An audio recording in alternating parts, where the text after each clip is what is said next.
Bonjour Vladimir. Comment allez-vous? Comment allez-vous? Quoi de neuf? Eh bien, pas mal, mais je suis toujours inquiet quand je vous vois dans un état d'alarme soudain. Oh, allez, il n'y a pas de quoi s'inquiéter. Tout va parfaitement bien. Ne vous en faites pas. La fin de ce monde est inévitable. La guerre nucléaire est inévitable. On dirait que ça va commencer bientôt. Le fait que les Américains aient décidé de ne poursuivre aucune forme de négociation avec l'Iran est un signe supplémentaire de la préparation en cours d'une attaque nucléaire, car ils n'ont rien d'autre pour, disons, impressionner le monde. Tout ce qu'ils avaient en termes d'armes conventionnelles s'est avéré inutile dans la guerre contre l'Iran. Ah, les élections de mi-mandat arrivent trop vite. Donc, évidemment, Trump cherche une sorte de, disons, moyen épique d'interroger ce monde. Et il n'a pas d'autre idée que d'utiliser la carte maîtresse ultime de la machine militaire américaine. Parce que dans la mentalité du monde occidental et des Américains en tant que tels, la guerre nucléaire n'est pas quelque chose qui doit être complètement exclu de toute considération. Au contraire, c'est le gagnant ultime. Ils l'ont déjà fait une fois. Ont-ils été punis pour cela? Non. Ont-ils été blâmés pour cela? Non. Même aujourd'hui, 21 ans après, les Japonais ont peur d'admettre que c'était une arme nucléaire américaine qui a été utilisée contre eux. Ils ont gagné la guerre contre le Japon. Ils possèdent toujours le Japon. Ils tiennent le Japon dans leur poche. Alors, quel est l'inconvénient d'utiliser l'arme nucléaire? Aucun. Oui, c'est horrible. Si d'autres nations, mais l'Amérique prévoit d'utiliser des armes nucléaires. Mais c'est tout à fait acceptable que les Américains l'utilisent. De quoi vous Pensez que le nucléaire... C'était trop rapide pour moi. Pourquoi pensez-vous que les Américains prévoient une escalade nucléaire? Où sont les faits? Quels sont les événements qui... mène à cette escalade? Le plus important, c'est que... soudainement... Écoutez, il y a deux événements que nous devons prendre en considération. Tout d'abord, que vous vous êtes appuyé sur le courage. Maintenant, Trump essaie de nouer une amitié virile avec le dirigeant de la Corée du Nord. Il a besoin d'une sorte de négociation avec la Corée du Nord pour s'assurer que les bombes nucléaires nord-coréennes ne seront pas disponibles pour l'Iran de sitôt. En même temps, il a officiellement affirmé avoir annulé toute forme de négociation avec l'Iran. Parallèlement, nous savons pertinemment qu'ils travaillent activement sur leur potentiel nucléaire et qu'ils vérifient scrupuleusement l'état de leurs armes nucléaires depuis l'année dernière, ce qui est très préoccupant. Et il est important de noter que toutes les opérations militaires complexes, impliquant notamment la flotte américaine dotée de capacités nucléaires, ont été minutieusement testées lors des récentes attaques militaires menées contre l'Iran, afin de valider leur efficacité opérationnelle sur le terrain. Je vois donc cela comme un signe de menace nucléaire potentielle. De plus, comme vous le savez, la majorité. Taylor Goin a fait une déclaration très forte en affirmant qu'elle en est absolument certaine. Ce n'est pas ce qu'il pense, c'est ce qu'elle sait. Les Américains sont prêts à l'utilisation de l'arme nucléaire, et de plus, dans les premiers livres de Donald Trump, je pense qu'il a abordé ce sujet et il n'a jamais prétendu qu'il n'utiliserait jamais, au grand jamais, l'arme nucléaire. Non, ce n'est pas ça. Eh bien, non, les grandes puissances l'excluent. Je suis fondamentalement beaucoup plus préoccupé par la guerre en Ukraine, bien plus que par la guerre au Moyen-Orient. Je considère la guerre en Iran et tout ce chaos au Moyen-Orient, à mes yeux, comme un conflit régional. Bien sûr, c'est très grave. Ça a des conséquences terribles, mais c'est un conflit régional. Mais je pense que ce qui se passe en Ukraine est beaucoup plus dangereux, bien plus dangereux pour le monde. Et je voulais vous demander, puisque je commence un peu ici, les gros titres dans nos médias. que se passe-t-il réellement en Russie? Nous avons ce cas de l'économiste Andrei Klepach, qui semble avoir été écarté, parce qu'il a dit que la guerre se passe très mal pour la Russie, que l'Ukraine ne va pas s'effondrer, et je crois même qu'il a dit que la Russie est en train de perdre face à l'Ukraine. Et nous avons ce cas du parti Yabloko. Je me souviens, quand j'étais pour la première fois, enfin, pas la première, mais quand j'étais là il y a quelques années, genre il y a 20 ans à Moscou, j'ai parlé à un monsieur, Yavinsky, du parti Yabloko. C'était très intéressant. Je parlais avec beaucoup de gens de ce qu'ils pensaient du nouveau président, Vladimir Poutine. Il était une voix critique, mais il était aussi respectueux. Et c'était une conversation intéressante, il y a longtemps. Pourriez-vous expliquer cela? C'est aussi intéressant pour nos téléspectateurs. Est-ce qu'on voit, genre, est-ce qu'ils sont en train de serrer la vis maintenant aussi? Est-ce que ça devient, vous savez, de plus en plus autoritaire, comme on dit, et comme beaucoup de voix le préviennent depuis de nombreuses années? Aussi, bien sûr, à cause de la pression, de toute la confrontation géopolitique. Que se passe-t-il en Russie en ce moment? D'accord. Que se passe-t-il en Russie? Tout le monde se fout de Yabloko. C'est le parti qui est mort depuis de nombreuses années. Oui, je comprends. Mais dites-moi, pour quelles raisons exactes souhaitez-vous l'annuler? Oui, nous l'annulons parce qu'il y a certaines lois auxquelles vous devez vous conformer. Vous ne pouvez pas accepter d'argent d'entités étrangères. Dans quelle autre partie du monde un parti local peut être soutenu par de l'argent venant de l'étranger? En Russie, c'est interdit par la loi. Ils n'ont donc pas réussi à faire ce qui devait être fait pour être pleinement enregistrés et gagner devant le tribunal. C'est pourquoi, selon nos lois, ils pouvaient prétendre vouloir participer. Mais après vérification de leurs activités et de leur situation financière, la décision du tribunal, et non celle de Poutine ou d'autres autorités, a été « Désolé les gars, mais vous devez vous conformer à la législation ». D'ailleurs, et ce n'est pas comme si nous étions en état de guerre en ce moment, et que Yabloko avait une position extrêmement étrange sur cette guerre, et que celle-ci n'était même pas soutenue par la population. C'est pourquoi Yabloko n'est plus représenté au Parlement russe depuis un bon nombre d'années. Et c'est dommage, car Yavlinsky lui-même est l'un des probablement les plus anciens dirigeants politiques russes encore en vie, qui a fait tout son parcours depuis les années 90 sur une base parlementaire. Mais il a perdu pied et il ne peut s'en prendre qu'à lui-même. Donc en Russie, eh bien, les Allemands peuvent s'intéresser aux Suisses et d'autres à Yabloko, mais les Russes, eux, ne s'y intéressent pas. Quand vous parlez de Klipach, quand avez-vous entendu ce nom pour la première fois? Eh bien, moi, personnellement, juste maintenant, quand j'ai lu qu'il l'avait renvoyé, Donc vous n'avez aucune idée de ses opinions, car il est extrêmement pro-gouvernement. Il est très strictement pro-russe.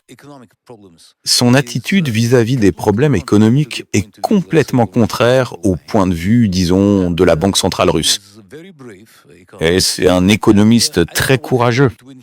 Et je ne sais pas ce qui s'est passé entre lui et la banque pour laquelle il travaillait, mais je suis quasiment sûr qu'une personne de son niveau professionnel trouvera sans aucun doute un travail convenable.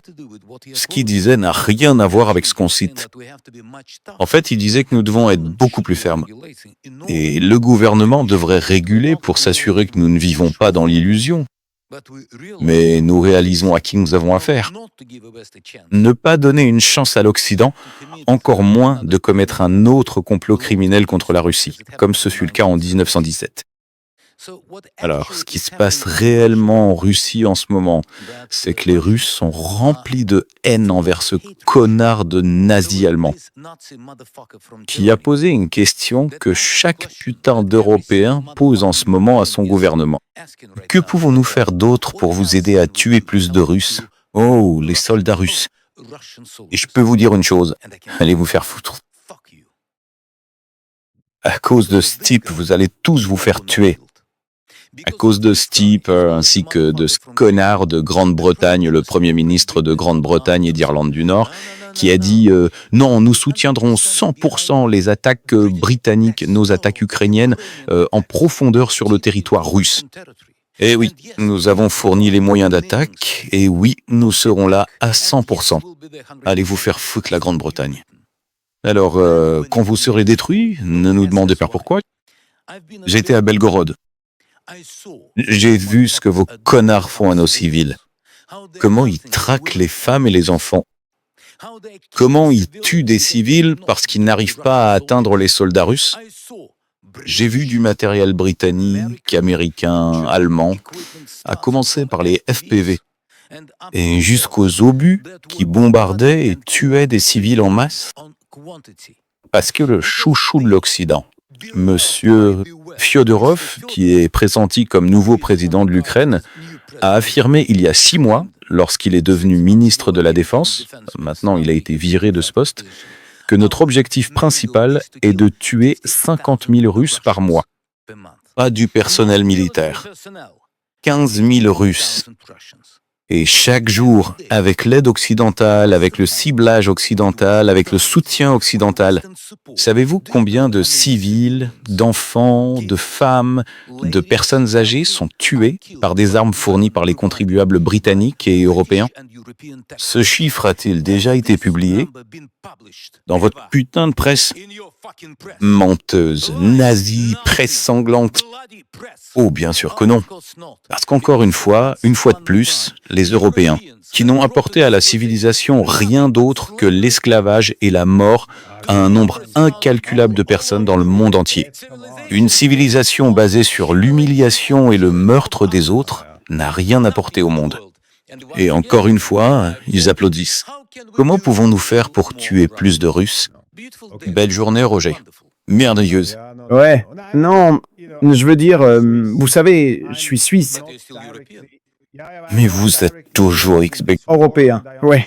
Je suis pas directement impliqué dans cette guerre. Et je comprends que les émotions soient vives. Vous ne l'êtes pas? Votre gouvernement, si. Je pense que c'est juste des conneries. Je veux dire, allez, Ouais, c'est ça. ouais. Mais après, on n'aime pas trop dire ça. L'Europe est l'une des grandes généralisations, en mauvais état. Mais le génocide, je veux dire, c'est facile. On appelle ça des conneries. Le génocide. Contre les Juifs, on appelle ça des conneries. Non, ouais, c'est sûr. C'est sûr. Mais évidemment, vous avez toujours partiellement raison. Mais vous poussez votre argument tellement loin que, vous savez, ça sombre dans l'absurde. Nous parlions de cet économiste russe qui a été renvoyé juste parce qu'il a dit quelque chose. Ma question pour vous est, n'êtes-vous pas inquiet? Êtes-vous? Pas inquiète, il N'a pas. travaillait pour le gouvernement. Il travaillait pour une entreprise privée. Mais pourquoi l'ont-ils renvoyé? Je veux dire, vous parliez des nazis en Allemagne à ce moment-là. Comment? Combien de banquiers ont été renvoyés en... Allemagne? Pourquoi ont-ils renvoyé cet économiste? Qu'est-ce qui se passe-t-il? Rien. C'est Une entreprise privée. Il travaillait pour une entreprise privée. C'est Simplement l'un des employés de cette entreprise privée qui a été renvoyé par la direction de cette même entreprise privée. Et maintenant, nous devons en discuter comme s'il s'agissait d'un signe majeur de changement en Russie. Quand un banquier allemand nommé Sarrazin a écrit un article et détruit... ce qui se passe. T'as mal dormi. Je pense que t'en fais vraiment trop. Je dors. Et encore une fois, Laisse-moi te demander une autre. chose. Je suis ici comme le mandataire. Je suis ici comme le mandataire qui prend tous les coups, qui encaisse tout. Non, ce n'est pas. Mec, Tu es juste la porte. pour. Les oreilles européennes auxquelles je frappe. D'accord, mais revenons-en aux faits maintenant. Les bases, quoi. C'est aussi intéressant, et ça concerne beaucoup de monde, mes collègues, mes amis. Peux-tu nous donner une brève évaluation de ce qui se passe sur le front en ce moment, selon toi? Eh bien, nous savons exactement. Il y a eu encore un échange de corps. Nous avons échangé plus de 200 corps de soldats ukrainiens contre 20 autres soldats, des soldats morts. Nous avons eu une affirmation de la part des Ukrainiens selon laquelle ils auraient libéré 750 km². Cela a été immédiatement démenti par Julian Röpke et des blogueurs de guerre ukrainiens qui ont déclaré que c'était des conneries totales. Nous observons un mouvement constant des troupes russes dans la région de Kharkiv, dans la région de Soumy. De plus, selon des sources ukrainiennes, des soldats russes se trouvent dans la ville d'Orikiv. Et en parlant de territoire, nous avons libéré au mois de juillet plus de territoires que durant n'importe quel autre mois de l'année. Donc, nous progresserons. Nous avons réussi à enfin commencer la guerre des infrastructures. Et concernant la destruction des entrepôts de Wildberries en Russie, nous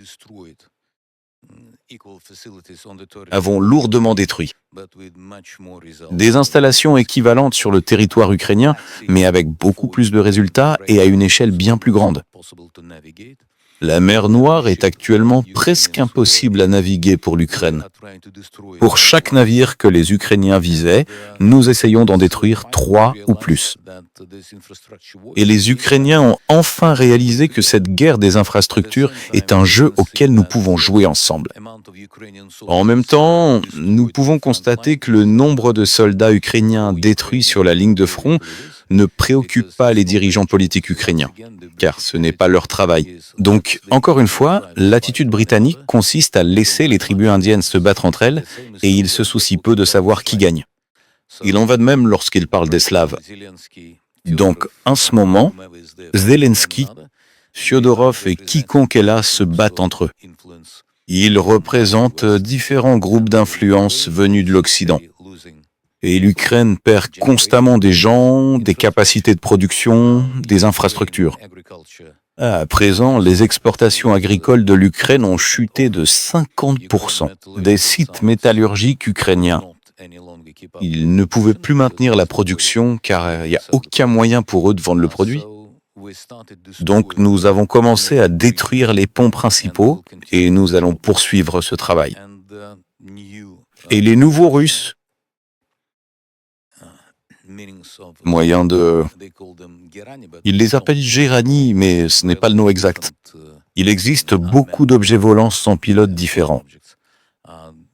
C'est plus de 900 km à grande vitesse. Et en ce moment, fondamentalement, nous pouvons frapper n'importe quelle cible que nous souhaitons sur le territoire de l'Ukraine. Une autre chose que j'aimerais attirer votre attention là-dessus.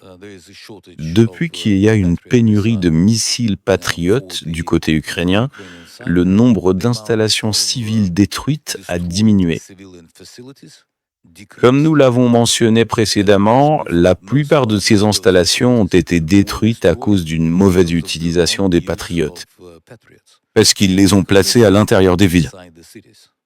Donc maintenant, nous frappons n'importe quelle cible que nous devons frapper, et le nombre de victimes parmi les civils ukrainiens est quasi inexistant. Il devrait y avoir une pause, et ensuite nous discuterons. D'accord, parce que j'ai d'autres questions, mais nous pourrons continuer après. Bien sûr, bien sûr. Allez-y quand vous voulez. J'adore jurer à l'antenne. Mesdames et messieurs, veuillez m'excuser pour cette interruption intempestive. Je rendrai bien sûr le micro au modérateur immédiatement. Mais d'abord, j'ai une annonce très importante. Abonnez-vous à The World Week, anti-gouvernemental, l'autre camp, indépendant, critique, bien élevé. Depuis plus de 90 ans, chaque abonnement est une déclaration d'amour à la diversité d'opinions. Toutes les informations sont disponibles sous cette vidéo. Merci beaucoup. Ont-ils traduit ce que j'ai dit? Non, pas pendant la pause. Il n'y a pas eu de traduction. J'ai dit que nous poursuivions nos dialogues avec Roger, en essayant de réduire la part de folie dans ce monde par une discussion émotionnelle sur cette folie à l'antenne. Oui, et j'apprécie énormément cette conversation, car personne ne détient la vérité, mais nous avons toujours la volonté d'essayer de la trouver, et il existe différentes perspectives. J'ai quelques questions pour vous, parce que j'avais vraiment hâte de poursuivre nos discussions ici, dans votre émission. Je veux dire, quelles sont selon vous les prochaines étapes du gouvernement russe? Comment vont-ils réagir à l'escalade? Vous avez mentionné ces attaques contre cet Amazon russe, Wildberries, qui a fait la une du New York Times. Les médias européens le mettent un peu de côté. Cela ne correspond pas à l'image selon laquelle les Ukrainiens attaquent cet entrepôt civil, cet entrepôt en ligne, peu importe comment vous l'appelez, cet Amazon de la Russie. Quelles sont les prochaines étapes du gouvernement russe dans cette escalade? Tu voyez-vous, qu'est-ce qui va se passer? Eh bien, tout d'abord, je dois vous dire que la partie ukrainienne a officiellement affirmé que le but de l'attaque contre Wildberries était de créer des tensions sociales. Il n'y a aucun objectif militaire. Le seul but est de faire ressentir les difficultés de la guerre à chaque citoyen russe. Donc, ils pensent que, d'une certaine manière, c'est proche de l'attitude européenne vis-à-vis des sanctions.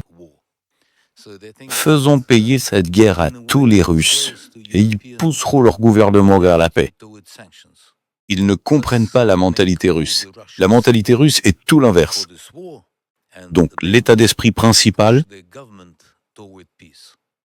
disons que l'état d'esprit en Russie en ce moment, c'est de tous les détruire. Et je pense que très bientôt, il pourrait y avoir pas mal d'opérations clandestines. Pas de notre fait, mais de la part d'autres forces. Peut-être des Iraniens, peut-être différents groupes musulmans radicaux, peut-être Greenpeace. Pourquoi est-ce si anti-guerre? Des experts diront, regardez, l'Europe n'est pas disposée à prêter attention aux problèmes des Européens. Il diminue le niveau de vie des Européens au profit de la corruption ukrainienne du gouvernement nazi. Donc je ne serais pas surpris si soudainement il y avait pas mal d'explosions sur des installations militaires. Juste du fait que sur le plan technologique, ils ne sont pas dûment en phase avec ce qui doit être fait, je suis pratiquement certain qu'il pourrait y avoir certains problèmes avec différents pipelines, avec différentes raffineries. Mais en parlant d'une réponse russe directe, je ne serais pas surpris. Si les usines qui produisent actuellement des armes ukrainiennes et qui appartiennent en partie à des investisseurs ukrainiens ou qui travaillent directement dans l'intérêt stratégique de l'armée ukrainienne sont systématiquement détruites par des attaques directes et ciblées, menées avec une grande précision sur l'ensemble du territoire. Et quelque chose me dit que les Américains ne se battraient jamais, au grand jamais, aux côtés des Européens si la question d'une guerre nucléaire se posait. En même temps, nous considérons très sérieusement la préparation militaire de l'Europe, tout comme les différents plans d'attaque et de riposte de l'OTAN qui ont été publiés dans la presse germanophone, y compris une attaque sur Kaliningrad. Et ils pensent, assez naïvement, que nous répondrons avec des armes conventionnelles. Ce n'est pas dans notre doctrine. Je tiens à vous avertir que toute tentative de réponse militaire, quelle qu'elle soit, de la part de l'OTAN, entraînera sans aucune hésitation et immédiatement une réponse nucléaire dévastatrice de notre côté. Soyez conscients des conséquences. Oui, je suis tout à fait d'accord avec vous. Oui, et il n'y aura pas d'autre issue. Pour chaque navire de la soi-disant flotte fantôme qui a été saisi et confisqué par les autorités européennes, nous en prendrons quelques-uns. Et il ne s'agit pas forcément de la Baltique ou de la mer Noire. L'Atlantique, cela peut être de l'autre côté, le Pacifique. Cela a été déclaré directement par notre président. Comment percevez-vous les changements politiques en Europe? Je veux dire, nous sommes d'accord ou je suis d'accord avec vous sur le fait que la situation est très préoccupante. Je suis d'accord sur le fait qu'au sein de l'Union européenne, il y a des va-t-en-guerre qui fondamentalement ne sont pas à la hauteur. Des forces qu'ils déchaînent. Ils ne sont pas préparés militairement. Je veux dire, nous devons en tenir compte. Si vous regardez la population dans de nombreux pays européens, il n'y a, je dirais, aucune volonté d'aller à la guerre. Nous observons donc cette bellicosité en Europe, surtout au niveau de certains politiciens, de certains partis.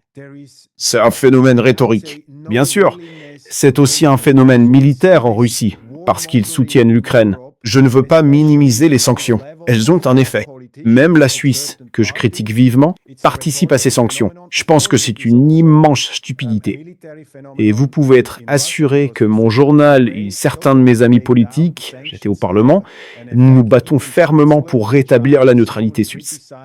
Mais, telles que sont les choses en Europe, les gens sont en quelque sorte, comment dites-vous cela en anglais? Ils sont paralysés ou ils ont le cerveau anesthésié. À cause de, vous savez, de nombreuses années de richesse et beaucoup d'argent. La réalité de la guerre n'est pas là. Mais ce que nous voyons, c'est qu'il y a des changements radicaux en Europe. Je veux dire, regardez l'Allemagne. Nous avons l'AfD, un parti qui est envisageant même de faire sortir l'Allemagne de l'Union européenne. Le gouvernement est sur une glace très fine. Nous voyons la même chose en France. Nous le voyons en Grande-Bretagne. Le système bipartite, ou à deux partis et demi, s'effondre avec Nigel Farage. Comment évaluez-vous ces développements? À mon avis, ce sont des partis politiques qui vont changer la politique étrangère de ces pays européens. Donc cette mentalité belliciste, cette mentalité politique belliciste est fondamentalement en recul. Bien sûr, je ne suis pas si optimiste. Je pense que la situation est très dangereuse. Je suis d'accord avec vous. Mais n'est-ce pas une raison d'être optimiste pour vous aussi, que les choses changent vraiment en Europe? Ou êtes-vous l'Éternel? Pessimiste Vladimir Solovyov, qui voit toujours le nuage sombre là où il y a même une lueur d'espoir? Eh bien, tout d'abord, je pense sincèrement que vous portez un jugement quelque peu erroné sur la situation. Écoutez, il est important de comprendre que l'histoire de chaque pays, quelle qu'elle soit, est fondamentalement basée sur l'histoire familiale de ses citoyens et sur l'histoire des gens qui vivent dans ce pays. Regardez, dans l'histoire familiale des Allemands, depuis combien de générations se battaient-ils contre la Russie? Dans chaque famille, il y a un grand-père, un arrière-grand-père qui a participé à la Seconde Guerre mondiale contre la Russie, à la Première Guerre mondiale contre la Russie. D'une manière ou d'une autre, s'ils peuvent remonter le fil, nous nous sommes toujours battus contre la Russie.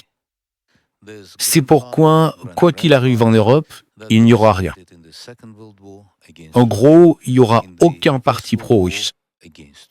Malheureusement, l'histoire familiale est comme l'histoire familiale de ce journaliste allemand qui a posé cette question ignoble. Michael Martens du Frankfurter Allgemeine Zeitung. Et soit dit en passant, ils sont plutôt en sécurité. Pourquoi ne se sentirait-il pas plutôt en sécurité? Son grand-père a tué des gens en quantité et n'a jamais payé pour ça. Pourquoi les petits-fils devraient-ils payer? Non, il n'y a rien. Il n'y a rien. Quand nous regardons l'Europe, nous ne nous soucions pas vraiment de la tendance qui y règne. Parce que ce que nous voyons, c'est une politique extrêmement anti-russe. Vous avez peur des touristes russes? Vos entreprises ont rompu tous les contrats possibles avec les consommateurs russes, en commençant par les banques et en finissant par les constructeurs automobiles. Vous vous comportez comme si les Russes n'étaient pas des êtres humains. Vous détestez la langue russe, pas vous personnellement, mais en termes de... Dans certains pays, la langue russe est interdite. Dans certains pays, la population russe n'a pas le droit de posséder ce qu'elle a payé. Et je ne parle pas de moi et de l'Italie, mais je parle en ce moment des États baltes, je parle de la Finlande. Donc, en gros, vous considérez les Russes comme les Juifs de l'Europe des années 30. Et vous trouvez ça normal? Et vous pensez que nous allons regarder ça et dire « Oh, c'est probablement juste une autre vague ?» Non. Ce que nous pouvons voir, c'est quelque chose que nous n'avons pas voulu admettre pendant de nombreuses années, à savoir que l'Europe se considérait comme des Übermensch, et nous sommes des tribus slaves avec cette étrange religion orthodoxe pour vous, et nous sommes fondamentalement des Untermensch. Donc la loi ne s'applique pas aux Russes. Donc, quels que soient les principes fondamentaux, comme le caractère sacré de la propriété privée, eh bien, si ce n'est pas pour les Russes,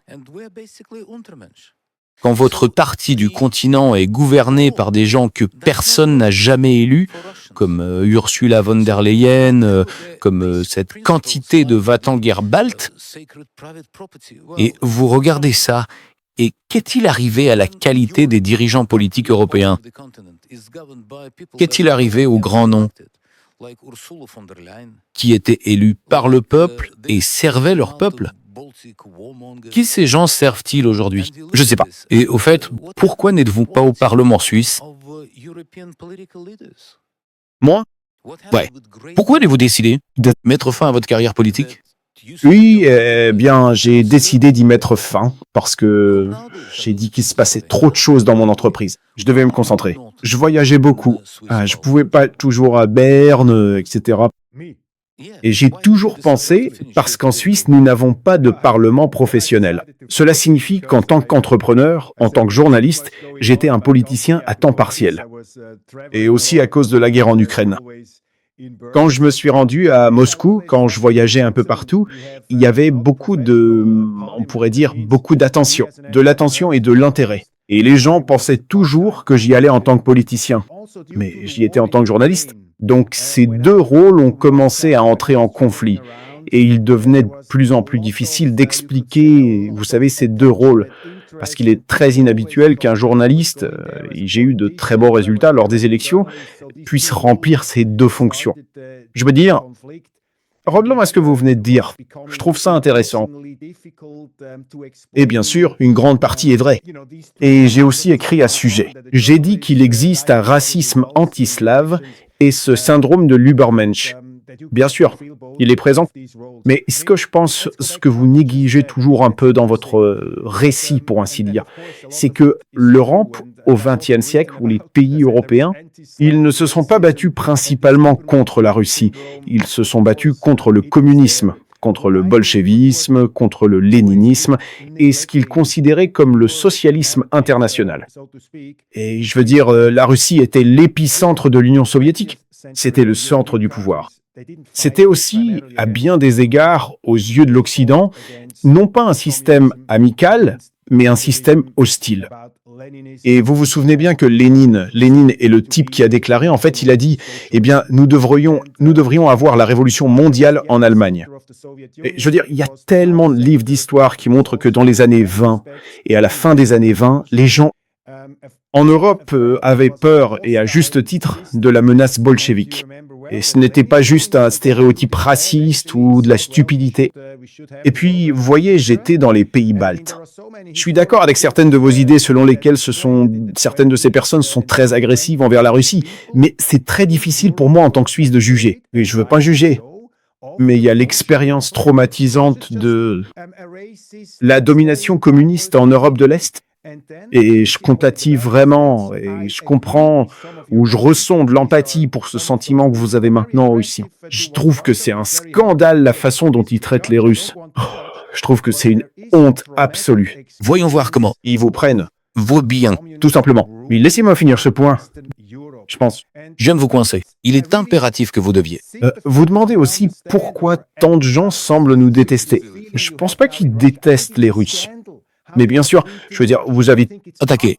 l'Ukraine, vous avez marché, vous avez envahi. Je veux dire, allez, envahi personne, qu'ils vous aiment. Allez, nous vous aimons. Gouvernement, parce qu'ils sont entrés en Ukraine. Nous n'avons pas envahi. Personne. Non. Allez. Allez. Maintenant, c'est n'importe quoi. Et Mais bien sûr que non. Avant que nous remplissions notre traité avec le Donbass, ça n'a rien à... voir avec une invasion. Je ne parlais pas de la qualification morale. J'en ai rien à foutre de la qualification mondiale de ces putains d'ennemis qui tuent tout le monde. Est-ce que j'en ai quelque chose à foutre de vos définitions de ce qui se passe en Occident? Bien sûr que ça vous importe. Sinon, nous ne Parlerions pas. Je vous parle parce que je vous apprécie, mais je déteste vraiment les gens qui sont derrière vous. Merci. Beaucoup. Tout d'abord, concernant Klipak. Donc, j'ai pris contact avec la direction de l'entreprise. Il s'est écoulé 2 mois entre ce qu'il a dit et le moment où les deux parties ont conclu de mettre fin au contrat mutuel. Et ce n'était pas lui. Il y a eu une réduction de 15% des effectifs. Donc, ça a été... Qu'est-ce que vous pensez de ce qu'il dit? Dans nos médias, ils disent il a soutenu que la Russie est en train de perdre, et ensuite ils ont eu... Non, il ne disait pas Que la Russie est en train de perdre. Il ne disait pas ça. Il dit qu'il ne faut pas s'attendre à ce que l'Occident s'effondre. Et pour conquérir l'Occident, nous devons changer beaucoup de choses. Il n'a jamais dit que la Russie était en train de perdre. Ce n'est pas ce qu'il a affirmé. Et 3 mois se sont écoulés après ce discours. En réalité, si vous regardez ce qu'il a vraiment dit, beaucoup de choses ont été citées par beaucoup d'autres. Et quand son contrat a été rompu, donc ce n'est pas vraiment du tic-tac. Ce n'est pas le cas. C'est pour ça que c'est arrivé. Ensuite, sur Lénine et la lutte contre le bolchevisme. Et c'est pour ça que vous avez tué 27 personnes, 27 millions de Russes? Sûrement pas. Attendez. Donc, quand j'entends à chaque fois cette phrase « Oh, nous combattons les bolcheviks, nous nous battons contre eux », c'est pour ça qu'il les a tués dans les camps de concentration. Les premiers camps de concentration ont été organisés dans l'Empire austro-hongrois, en particulier pour les Russes et les orthodoxes pendant la Première Guerre mondiale. Les premiers? les camps, Afrique du Sud, pas. les bourgs.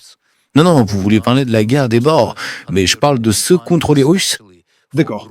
Ils ont été faits pendant la Première Guerre mondiale, alors qu'il n'y avait pas de bolchevisme au pouvoir en Russie. Donc cette tradition de tuer les Européens assassinaient les Russes à chaque fois qu'ils conquéraient ou essayaient de conquérir la Russie. C'est arrivé pendant la guerre patriotique de 1812, l'invasion de Napoléon. C'est arrivé avant, avec les Polonais, avec la guerre de la Pologne contre la Russie. C'est normal pour les Européens. Les Européens ont toujours été extrêmement cruels envers les civils. C'est l'une des règles de la manière dont les pays européens ont mené leur guerre. Afin de détruire la volonté de combattre, ils assassinaient les civils. C'est arrivé lors de la conquête de l'Amérique latine. C'est arrivé pendant les guerres des Britanniques contre toutes les nations possibles qu'ils combattaient. C'est ainsi que les Européens mènent leurs opérations militaires. Ils détruisent toujours les civils. Dans chaque guerre, vous verrez que le nombre de civils est bien plus élevé que celui du personnel militaire. Ils ont même inventé ce terme, vous savez, comme dommages collatéraux. Ça a toujours été la méthode de guerre européenne. En fait, si l'on remonte jusqu'à Machiavel, il dit qu'ils doivent être extrêmement cruels, afin de briser leur volonté de se battre contre vous. Si vous ne pouvez pas être aussi cruel, soyez gentil. C'est comme ça qu'on fait la guerre. Ouais, mais je veux dire, d'accord, c'est vrai, les Européens, il y a eu beaucoup de guerres, on peut citer l'histoire. Tu peux citer ça maintenant. Les troupes russes aussi, surtout l'armée rouge, après avoir conquis l'Allemagne, il y a eu beaucoup de crimes. Vous dites que tous les Allemands contre les femmes. On n'est pas obligé d'entrer dans les détails. J'ai entendu ces conneries. Mode foi. Laissez-moi soulever un autre point, s'il vous plaît, parce qu'on a déjà abordé ça. Au cours de notre longue conversation, vous voulez dire que chaque Allemand vivant actuellement est partiellement russe parce que chaque femme allemande a été violée? C'est donc ce qu'ils Disent, il y a eu beaucoup de viols, mais je veux dire, allez, je suis pas du genre à pleurer et à sortir la calculatrice pour compter qui a tué combien de personnes. Je veux dire qu'il est faux de dire qu'il n'y a qu'une histoire négative entre l'Europe de l'Ouest et la Russie, qui est aussi un pays européen. Je veux dire, c'est plus qu'un pays européen parce que c'est tellement vaste, mais il y a eu des relations fructueuses. Je veux dire, vous savez, par exemple, Bismarck, pour citer l'évident Bismarck, le grand homme d'État allemand, il est célèbre pour ça. Cela dit, si l'Europe veut être en bonne forme, l'Allemagne doit entretenir de bonnes relations avec la Russie. Je veux dire, c'est un fait. Pendant 800 ou 900 ans, les Allemands ont eu une relation profonde, très fructueuse avec la Russie. J'étais au ministère des Affaires étrangères de Russie, dans ce bâtiment fantastique au centre de Moscou. Et il y a cette galerie de visages. Et je veux dire, 30 ou 40%, ils ont des noms allemands, ces ministres des Affaires étrangères en Russie. Je veux dire, on ne peut pas prétendre que les Européens ont toujours été là à poursuivre et à tuer des Russes. Ce n'est pas vrai. Et bien sûr, la Russie a aussi connu certains développements historiques. Ça fait toujours deux choses. Vous confondez toujours les gens et les structures gouvernementales. Non, je confonds pas, je suis juste en train de... Les Allemands ont dirigé la Russie pendant des siècles. Non, soyons précis. Je critique souvent votre vision totalement unilatérale et propagandiste des relations mutuelles entre l'Occident, l'Europe et la Russie. Ouais, la propagande. La propagande, mec, ça me rend triste quand les propagandistes... Qu'est-ce que la propagande? Ça rend fou. La tâche facile à ses ennemis. C'est tellement putain de stupide. Qu'est-ce que la propagande? La propagande est un terme qui vient de l'Église catholique. La propagande, c'est dire des mensonges. En sachant qu'on dit des mensonges. Je ne dis jamais de mensonges. S'il y en a, eh bien, Le terme. propagande vient de l'histoire de l'Église chrétienne. Et la propagande signifie la diffusion d'opinions. S'il y a quelqu'un qui peut prétendre que je mens, qu'il vienne au tribunal avec moi. Mais aucun putain d'abruti d'Européen qui a voté des sanctions contre moi n'a jamais, au grand jamais, essayé de prouver que j'avais tort. Ils n'ont jamais, au grand jamais, essayé de me dire « Non, t'as tort, ce n'est pas le cas ». Non. Je n'ai jamais eu de procès équitable. Je n'ai jamais eu d'enquête équitable. Non, comme depuis de nombreuses années, comme depuis de nombreux siècles, les Européens ont encore une fois pris ce qui appartenait à un juif et à des antinazis et ont dit « C'est parce qu'on le veut. C'est pour ça que je vous appelle sales Européens. Allez en enfer. » Malheureusement, c'est inévitable. Mais à vous, Roger. Vous avez une chance pour une Célébration. Non. Ah, bien sûr, n'est-ce pas? Sympa, je veux vous dire. Non, non. Ça doit être dit par les propagandistes partout. Vous devez tous être en enfer. C'est ce qu'ils attendent, n'est-ce pas? Ils s'attendent à ce que chaque émission se termine par ces mots. Et vous serez en enfer. Avec l'enfer, les flammes, à manger votre chair pourrie et vos sanglants. Oh, vous savez, je n'ai pas peur de l'enfer. Je suis calviniste. Nous n'avons pas peur de l'enfer. Eh bien sûr, Vous êtes déjà en enfer. pas dire. Ceci, vous avez Zéro. joie. C'est l'enfer en soi. Oui, allez-y. Nous nous préparons au pire. C'est pourquoi nous sommes tous agréablement surpris. Mais je pense que vous avez tout à fait raison. Et vous avez raison de le souligner. Et parce que c'est une honte absolue ce qu'ils vous ont fait. Ou ce qu'ils ont fait au citoyen suisse Jacques Pau. Ce colonel exprimait un point de vue équilibré sur la guerre. Et qu'ont-ils fait à Bruxelles? Je veux dire, ils l'ont sanctionné. Je veux dire, c'est fou. Vous savez qu'ils ont sanctionné le citoyen israélien Yaakov Kedmi pour son point de vue? Vous savez, ils doivent être cinglés. Écoutez, malheureusement, le temps presse, donc on se reverra. Je serai au paradis, vous serez en enfer, mais nous aurons une forme de communication. Eh bien, l'enfer ne peut pas être pire que ça. C'est un avis très pertinent. D'accord, merci beaucoup.